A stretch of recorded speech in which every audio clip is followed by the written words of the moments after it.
Sir ಈ plot ಎಷ್ಟು area ಅದ್ರಿ ಸರ್? ಇದು 1 ಎಕರೆ ಅದ. ಓನ್ಲಿ ಇದ್ರೊಳಗೆ ಅಡಿಕೆ, ಬಾಳಿ, ಏಲಕ್ಕಿ ಬಾಳಿ, ಕೆಲವೊಂದಷ್ಟು ಏಲಕ್ಕಿ ಮತ್ತು ದಾಲ್ಚಿನ್ನಿ ಗಿಡ ಹಚ್ಚಿದ್ವು. ಇದ್ರೊಳಗೆ ರೀ? ಹಾಂ, ಇದು ಏಲಕ್ಕಿ. ಇದು ಓಹೋ, ಯಾಕೆ ಪ್ರಯೋಗ ಅಂತೇಳಿ ನೆರಳು ಬೇಕು. ಒಂದು 5-6 ಗಿಡ ಪ್ಲ್ಯಾಂಟ್ ಮಾಡಿದೆ ಅಷ್ಟೇ. ಅದು ಅಲ್ಲೇ ಒಳ್ಳೆ ಗ್ರೋತ್ ಆಗ್ತದೆ. ದಾಲ್ಚಿನ್ನಿ ಹಾಕಿರಿ ಸರ್? ಇದು ದಾಲ್ಚಿನ್ನಿ. ಈಗ 1 ವರ್ಷ ಆಯ್ತು ಹಚ್ಚಿ ಅದನ್ನು ಪ್ಲಾಂಟೇಶನ್ ಮಾಡಿ. ಇದರಲ್ಲಿ ಅಡಿಕೆ ಏನು ಅಂತರದಲ್ಲಿ ಐತೆ ಸರ್? ಇದು ಎಲ್ಲ 8 by 8 ಇದು. 8 by 8 ಹಾಂ, ಅಡಿಕೆ ರೀ? ಹಾಂ, ಅದು ಅಂದರೆ 3 ವರ್ಷ ಆದಮೇಲೆ ಇದು ಎಲ್ಲ ಗಿಡಗಳು ಎಲ್ಲ ಬೀಳಕ್ಕೆ ಚಾಲು ಮಾಡ್ತಾವೆ. ಯಾಕಂದ್ರೆ ಅಗತಿ ಮಾಡಂಗಿಲ್ಲ ನಾವು. 3 ವರ್ಷ ಮುಗಿದ ಮೇಲೆ ಏನಾಗ್ತದೆ, ಇದು ನೋಡಿ 8 ಫುಟ್ ಅದ ಇದು. ಹಾಂ ರೀ. ಇದೆಲ್ಲ ಈ ಮ್ಯಾಗ ಬಡ್ಡಿ ಎಲ್ಲ ಮ್ಯಾಗ ತೇಲ್ಕೋತ ಬರ್ತದೆ. ಅಡಿಕೆಯಿಂದ ಅಡಿಕೆಗೆ 8 ಫುಟ್ ಅದ. 8 ಫುಟ್ ಅದ. 8 by 8. ಬಾಳಿಂದ ಬಾಳಿಗೆ ಎಷ್ಟು ಅದ ಸರ್? ಬಾಳಿ 8 by 8 ಅದು. 8 by 8 ಅದ. ಮಧ್ಯದಲ್ಲಿ ಅಡಿಕೆ ಹಾಕೊಂಡು ಹೋಗಿದ್ದೆವು. ಅದಾದ್ಮೇಲೆ ಇದು ಬೀಳು ಸಂಬಂಧ ಇದನ್ನ 3 ವರ್ಷ ಮುಗೀತು. ಈಗ ಬಾಳಿ ಸಂಪೂರ್ಣ ತೆಗೆದು ನೆಕ್ಸ್ಟ್ ಆ ಕಡೆ 1 ಎಕರೆ ಬಾಳಿ ಮಾಡಿದೆ ಈಗ. ಅದು ನ್ಯಾಚುರಲ್ ಫಾರ್ಮಿಂಗ್ ಸೆಂಟ್ರಲ್ ಗೌರ್ಮೆಂಟ್ ಸ್ಕೀಮ್ದೊಳಗೆ ಒಂದು FMT ಅಂತ ಹೇಳಿ ಇದು ಕೊಟ್ಟಿದ್ದಾರೆ, ಟ್ರೈನಿಂಗ್ ಕೊಟ್ಟಿರ್ತಾರೆ. ಅದ್ರ ಪ್ರಕಾರ ಅಲ್ಲೊಂದು ಫಾರ್ಮ್, ಸಪ್ರೇಟ್ ಫಾರ್ಮ್. ಸರ್ ಈ ಬಾಳೆ ವಿಶೇಷವಾಗಿ ಯಾಲಕ್ಕಿ ಬಾಳೆ ಅಂದ್ರೆ ಭಾಳ ಬೇಡಿಕೆ ಇರೋಂಥದ್ರಿ. ಹೌದು. ಈ ನಮ್ಮ ಸೈಡ್ ಏಲಕ್ಕಿ ಬಾಳಿ ಒಟ್ಟೆ ಇದ್ದಿದ್ದಿಲ್ಲ. ಫಸ್ಟ್ ನಾವೇ 3 ವರ್ಷದಿಂದ ಸ್ಟಾರ್ಟ್ ಮಾಡಿದೆವು. ಅಂದ್ರೆ 50 ರೂಪಾಯಿ ನಮಗೆ ಹೋಲ್ಸೇಲ್ ರೇಟ್ನಾಗ ಸಿಗ್ತದೆ. 50 ರೂಪಾಯಿ ಸರ್? 50 ರೂಪಾಯಿ ಕಿಲೋಕ್ಕೆ. 50 ರೂಪಾಯಿ ಕಿಲೋಕ್ಕೆ. ಒಂದು ವಾರಕ್ಕೆ 2 ಕ್ವಿಂಟಲ್ ಬರ್ತದೆ. ಹಿಂಗಾಗಿ 1 ವರ್ಷ ಸಂಪೂರ್ಣವಾಗಿ ಬರ್ತದೆ. ಅದಕ್ಕೆ ನಾವೇನು ಗೊಬ್ಬರನ ಹಾಕೋದಿಲ್ಲ, ಡ್ರಿಪ್ ಮಾಡ್ತೇವೆ. ಎಲ್ಲರೂ ಬಾಳಿ ನೀರಾಗ ನಿಲ್ಲಿಸಿ ಊರಾಗ ನಿಂದ್ರಿಸ್ತದೆ ಅಂತಾರೆ. ಆದ್ರೆ ಇಲ್ಲಿ ಏನೈತಿ ಅಂದ್ರೆ ಏನೂ ಇಲ್ಲಿ ನಿಮಗೆ ಕಾಣಿಸ್ತದೆ, ಬರೀ ಡ್ರಿಪ್ ಪೈಪ್ ಒಳಗೆ ಮುಚ್ಕೊಂಡವು. ಹೌದ್ರಿ. ಅದಾದ್ಮೇಲೆ ಇವನ್ನೆಲ್ಲ ಕಡದ್ ತುಕಡಿ ಮಾಡಿ ಇಲ್ಲೇ ಹಾಕ್ತೇವೆ. ಅದೇ ಗೊಬ್ಬರ ಆಗ್ತದೆ. ಮತ್ತು ಜೀವಾಮೃತ ಅಲ್ಲಿ ಬ್ಯಾರಲ್ ಅದ. ಆ ಬ್ಯಾರಲ್ ಇದ್ರೆ ಅಲ್ಲಿ ಬ್ಯಾರಲ್ದಾಗ ರೆಡಿ ಮಾಡಿ ಅದೇ ಜೀವಾಮೃತ ಒಂದೊಂದು ಇದಕ್ಕೆ 1 ಲೀಟರ್ ಬಿಡ್ತೇವೆ. 1 ಲೀಟರ್ ಇದು ಕೊಡ್ತೇವೆ 15 ದಿವ್ಸಕ್ಕೊಂದ್ಸರಿ. ಸರ್ ಇದು ಯಾವ ತರ ಈಲ್ಡ್ ಬಂದ ಸರ್ ನಿಮ್ಗೆ? ಒಂದೊಂದು ಈಲ್ಡ್ ಇದು ಎವರೇಜ್ 3 kg-ಯಿಂದ 15 kg 16 kg ಬಂದದ. ಎವರೇಜ್ 7-8 kg ಬೀಳ್ತದೆ ನಮ್ಗೆ. ಅದಕ್ಕಿಂತ ಭಾಳ ಜಾಸ್ತಿ ಬರಂಗಿಲ್ಲ. 15-16 ಚಲೋ ಈಲ್ಡ್ ಬಂದಿದ್ದು. 14 ಅಂದ್ರೆ ಮರಿ ಜಾಸ್ತಿ ಬಿಡೋದ್ ಸಂಬಂಧ ಸ್ವಲ್ಪ ಗೊನಿ ಸಣ್ಣ ಆಗ್ತಾವ. ಅಂದ್ರೆ ಮರಿ ನಾವು ಕಟಾವ್ ಮಾಡೋದಿಲ್ಲ. ಒಂದ್ರೊಳಗೆ 5, 6, 7 ಇರ್ತಾವ. ಈಗ ಮೊನ್ನೆ ಗಾಳಿಗೆಲ್ಲ ಗಿಡಗಳು ಬಿದ್ದವ್ರಿ. ಅವನ್ನೇ ಕಡ್ ತುಕಡಿ ಮಾಡಿ ಎಲ್ಲ ನೆಲಕ್ಕೆ ಹಾಕಿದೆವು. ಮುಂದೆ ಮಳೆಗಾಲದಾಗ ಸಂಪೂರ್ಣವಾಗಿ ಇದು ಅಡಿಕೆಗೆ ನಿಮಗೆ ಇಲ್ಲಿ ನೆಲದೊಳಗೆ ಮತ್ತೆ ಮಣ್ಣು ಕಾಣ್ತೈತೆ, ಮಣ್ಣಾಗ್ಬಿಡ್ತದೆ. ಸರ್ ಈಗ ಬಾಳಿ ತೆಗದ್ಮೇಲೆ ಮತ್ತೆ ಏನಾದ್ರು ಪ್ಲಾನ್ ಅದ? ಬಾಳಿ ತೆಗದ್ಮೇಲೆ ಇದ್ರೊಳಗೆ ಏನು ಮಾಡಂಗಿಲ್ಲ ಈಗ. ಬರೀ ಅಡಿಕೆನೆ? ಅಡಿಕೆ ಅದ್ರೊಳಗೆ ಮತ್ತೀಗ ಏಲಕ್ಕಿ, ಮೆಣಸು. ಇದನ್ನು ಸಂಪೂರ್ಣವಾಗಿ ಮೆಣಸು, ಏಲಕ್ಕಿ ಮತ್ತು ದಾಲ್ಚಿನ್ನಿ ಇವು 3 ಮಾಡ್ಬೇಕಂತದ ಈ ಪ್ಲಾಟ್. 1 ಎಕರೆ ಪ್ಲಾಟ್. ಈ ಪ್ಲಾಟಿಗೆ ಮಾತ್ರ ಯಾವುದೇ ತರದ ಗೊಬ್ಬರ ಕೊಡೋದನ್ನು ಬೇಕಾಗಿಲ್ಲ. ಜೀವಾಮೃತ ಕೊಡೋದನ್ನು ಬೇಕಾಗಿಲ್ಲ. ಯಾವ್ದು ಕೆಮಿಕಲ್ ಹಾಕಂಗಿಲ್ಲ, ಯಾವ್ದು ಫರ್ಟಿಲೈಸರ್ ಕೊಡಂಗಿಲ್ಲ. ಬರೀ ನೀರ್ ಬಿಟ್ಕೊಂಡು ಹೋದ್ರೆ ಸಾಕು ಸರ್.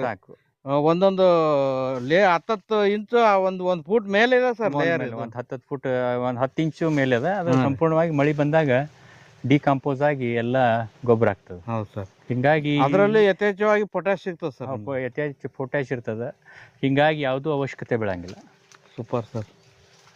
ಈಗ ಅಡಿಕೆಗಳೆಲ್ಲ ಬಾಳೆ ಮುಚ್ಕೊಂಡು ಹೋಗ್ಯಾವ ಸರ್. ಆಮೇಲೆ ಚೆನ್ನಾಗಿ ಕಾಣ್ತಾವೆ. ಈಗ ಆಮೇಲೆ ಇದಕ್ಕೆ ಬಿಸಿಲು ಬೇಕಾಗ್ತದೆ. ಈಗ ಇದು ಯಾವಾಗ ಬಿಸಿಲು ಹೆಚ್ಚು ಇತ್ತಂದ್ರೆ ಹೆಚ್ಚು ಫಾಸ್ಟ್ ಬೆಳೀತದೆ. ಹೌದ್ರಿ. ನೀವು ಈ ಬಾಳಿ ವರ್ಷ ಮಳೆಗಾಲಕ್ಕೆ ತೆಗೆದು ಬಿಡ್ತೇವೆ, ಮುಂದೆ ಏನಾಗ್ತದೆ, ಇದು ಗ್ರೋತ್ ಫಾಸ್ಟ್ ಆಗ್ತದೆ. ಸರ್ ಇದು ಹೊಸ ಪ್ಲಾಟ್ ಏನು ಸರ್? ಇದು ಹೊಸ ಪ್ಲಾಟ್. ಇದು 7 ತಿಂಗಳಿಂದ 9 ತಿಂಗಳಾಗಕ್ಕೆ ಬಂತು. ಅದಾದ್ಮೇಲೆ ಇಲ್ಲಿ ಫುಲ್ ಕಸ ಕಡ್ಡಿ ಸಂಪೂರ್ಣ ಹೊಲ ಹಂಗ ಬೀಳ್ಬಿತ್ತು 2 ವರ್ಷ. ಅದಾದ್ಮೇಲೆ ಇದು ಕರಿಕಿ, ಕಲ್ಲು, ಜೇಕು ಸಿಕ್ಕಾಪಟ್ಟಿ ಅದ. ಅದ್ರ ಸಂಬಂಧ ಹಂಗೆ ಹಾಕ್ಬಾರ್ದು, ಮಾಡಿ ನೋಡ್ಬೇಕು ಪ್ಲಾಂಟ್ ಅಂತ ಹೇಳಿ ಪ್ಲಾಂಟೇಶನ್ ಅದ್ರದ್ದೇ ಕಟಾವ್ ಮಾಡಿ ಇದು ಪ್ಲಾಂಟ್ ಮಾಡಿದೆವು. ಬಾಳಿ ತಂದು ಹಚ್ಚಿ ಇದು 6 by 6 ಅದ. ಅಂತರ 6 by 6 ಮಾಡಿ. 6 by 6 ಒಳಗೆ ಅದ್ರ ಗತಿ ಸೇಮ್ ಎಲ್ಲ. ಮತ್ತೆ ಕಸ ಜಾಸ್ತಿ ಬಂದಾಗ ಗೆಣಸು ಹಾಕೊಂಡಿವು. ಗೆಣಸು ಐತಿ ಆಲ್ರೆಡಿ. ಈಲ್ಡ್ ಸ್ಟಾರ್ಟ್ ಆಗೈತಿ. ಈಗ ಗೊನಿ ಬರಕತ್ತೆ. ಗೊನಿ ಬಂದತಿ. 9ನೇ ತಿಂಗಳ ಗೊನಿ ಸ್ಟಾರ್ಟ್ ಆಗಿದೆ. 9ನೇ ತಿಂಗಳಿಗೆ ರೀ? ಹಾಂ, 9ನೇ ತಿಂಗಳು ಇಲ್ಲಿ ಬಂದೈತೆ ನೋಡ್ರಿ. ನೋಡಿದ್ರೆ ಗೊತ್ತಾಗುತ್ತೆ ನಿಮ್ಗೆ. ಇಲ್ಲಿ ಗೊನಿ ಸ್ಟಾರ್ಟ್ ಆಗಿದೆ. Super sir. ಇಲ್ಲಿ ಬಂದಿದೆ. ಇಲ್ಲಿ ಇನ್ನೂ ಚಿಕ್ಕದೈತ್ರಿ ಗೊನಿ. ಚಿಕ್ಕ ಈ ಸೈಡ್ ಈ ಸೈಜ್ ಬರ್ತದೆ. ಮಿನಿಮಮ್ ಇದು ಅಂದ್ರೆ ಒಂದು 6 kg 7 kg ಬರ್ತದೆ. ಈ ಸೈಜ್ ಬನ್ನಿ.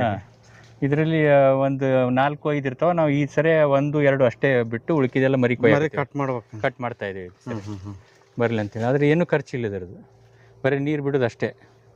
ನೀರಷ್ಟೇ ರೀ. ಸೇಮ್ ಇದಕ್ಕೂ ಗೆಣಸು ವಿಪುಲವಾಗಿ ಗೆಣಸು ಬಿಡೋದು. ಮೊದಲು ಎಲ್ಲ ಕಾಳು ಕಡಿ ಹಾಕಿದ್ವಿ ಅದಕ್ಕೆ ಅಲಸಂದಿ ಹೆಸರು ನವಧಾನ್ಯಗಳು ಹಾಕಿದ್ವಿ. ಅದಾದ ಮುಗಿದ್ಮೇಲೆ ಇದು ಈಗ ಕಂಟಿನ್ಯೂಸ್ ಗೆಣಸದ.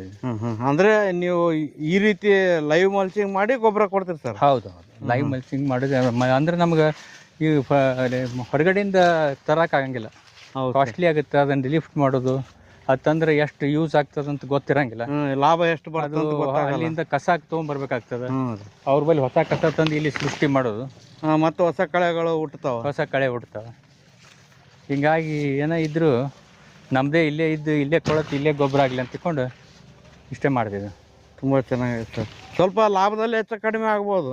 ಲಾಭ ಕಡಿಮೆ ಆದರೂ ಲುಕ್ಸಾನ್ ಹಂಗಾರೆ ಆಗೋದಿಲ್ಲ. ಕ್ವಾಲಿಟಿ ಚೆನ್ನಾಗಿ ಬರ್ತದೆ. ಅದಾದ್ಮೇಲೆ ಇವು ಸಾಗಾಣಿ ತಾನೇ ಎದ್ದಿದ್ದೆವು, ತಾನಾಗಿ ಹುಟ್ಟಿದ್ದು ಸಾಗಾಣಿ. ಎಷ್ಟು ಚಂದ ಬಂದ ನೋಡಿ ಸರ್. ಬೆಳೆಸಿದ್ರೆ ಬರಂಗಿಲ್ಲ. ಇಂಥವು ಭಾಳ ಅದಾವ ಒಳಗಡೆ, ಹಳಿ ಪ್ಲಾಟ್ನೊಳಗೆ ಭಾಳ ಅದಾವ ಇಂಥವು. ಅದ್ರ ಬೀಜ ಎಲ್ಲ ಬಿದ್ದು ಹುಟ್ಟ್ಯಾವ ಸರ್.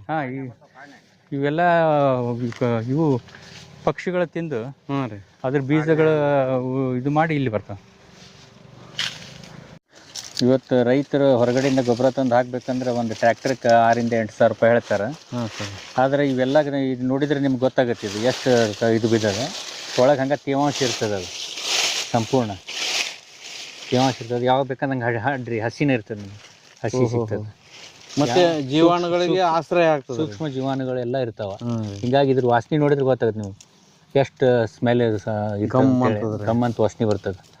ಅದು ಇದು ನೀವು ಸಿಗಬೇಕಂದ್ರೆ ಇದನ್ನು ನ್ಯಾಚುರಲ್ ಫಾರ್ಮಿಂಗ್ ಮಾಡಿದರೆ ನಿಮಗೆ ಸಾಧ್ಯ ಅದ. ಇದಕ್ಕೆ ಎಷ್ಟು ಸಣ್ಣ ಮೈಕ್ರೋ ನ್ಯೂಟ್ರಿಯೆಂಟ್ಸ್ ಎಲ್ಲ ಇದ್ರಾಗ ಕಲೆಕ್ಟ್ ಆಗಿರ್ತಾವೆ. ಇದೇ ಗೊಬ್ಬರ, ಮತ್ತು ಅದು ಇದಕ್ಕೆ ಗೊಬ್ಬರದ ಅವಶ್ಯಕತೆ ಇಲ್ಲ. ನೀರು ಒಂದು ಸರಿಯಾಗಿ ಕೊಟ್ಕೋತ ಹೋದ್ರೆ ಸಾಕು. ಮತ್ತು ಅದರಿಂದ ನಿಮ್ಗೆ 1% ಆರಾಮ ಕಾರ್ಬನ್ ಸಿಗ್ತದೆ ನಿಮ್ಗೆ 2 ವರ್ಷ ಈ ಥರ ಮಾಡಿದರೆ.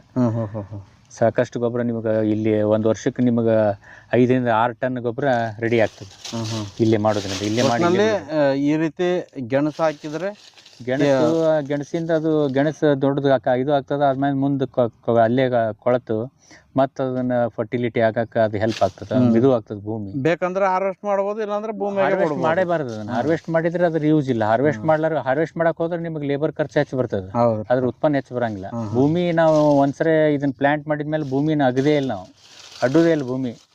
ಯಾವಾಗ ನಾವು ಭೂಮಿ 5 ವರ್ಷದಿಂದ ಇದಕ್ಕೆ ಪ್ಲಾಂಟೇಶನ್ ಮಾಡೇವು, ಅಲ್ಲಿ ಮುಂದೆ ಯಾವುದೂ ನಾವು ಇದನ್ನ ಅಗದಿಲ್ಲ.